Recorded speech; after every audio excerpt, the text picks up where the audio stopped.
खबर शामिल करते हैं गुजरांवाला से, जहां डीएसपी इमरान अब्बास चद्दर की जेर सरपरस्ती ब्लड डोनेशन कैंपस का सिलसिला जारी।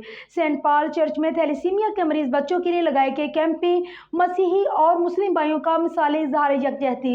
मोहम्मद यूनुस महर की रिपोर्ट। 250 से जायद खून की एहतियात दिए। इमरान अब्बास चद्दर का कहना था कि मोहब्बत, अमन और भाईचारे का पैगाम देने के लिए मसीही बरादरी ने आज कैंप की मेजबानी की, जिसमें मुस्लिम और मसीही भाइयों ने खून की एहतियात दी। उन्होंने मसीही कम्युनिटी के रहनुमाओं, मुस्लिम उलमाए कराम, मेंबर अमन committee, Gujranwala district bar association, media के नुमाइंदे और सिविल सोसाइटी के अरकान का शुक्रिया अदा करते हुए कहा है कि उनके तावन और इंसानी खिदमत के जज्बे की बदौलत थैलेसीमिया जैसे मर्ज में मुब्तला बच्चों में एक नई जिंदगी की उम्मीद पैदा होती है। मुस्तकबिल में भी ये सिलसिला जारी रहना चाहिए। कैंप में पादरी साबर गिल, पादरी आरिफ सिराज, आतिफ अजीज गिल, मौलाना अकबर नक्शबंदी, मोहम्मद यूसुफ खोखर, मियां Adil Nazir advocate, SHO civil line Imtiaz Shaheen, कायम मुकाम एसएचओ अरूफ अफजल गुज्जर, सैयद अजहर हुसैन शाह, मदारस और प्राइवेट स्कूल के तुलबा और दीगर भी मौजूद थे।